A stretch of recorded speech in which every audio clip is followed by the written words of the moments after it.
كيكة البر أو الدقيق الأسمر، كيكة لذيذة هشة وتذوب بالفم.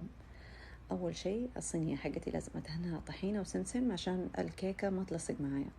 أحتاج بيض وفانيليا وخل وسكر، أخفقهم لما تنفش ويصير الخليط كريمي. أحط عليها الزيت والحليب البودرة والهيل ورشة من الملح. أخفق مدة دقيقة وأحط عليها كوبين من الدقيق الأسمر أو دقيق البر.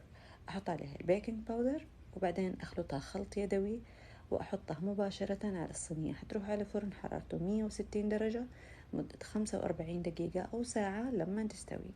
طلعت معايا جدا رائعة هشة وطرية.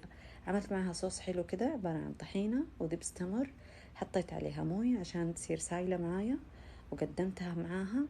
حاجة كده لذيذة من الآخر. الصوص مع الكيكة الطرية قمة اللذاذة.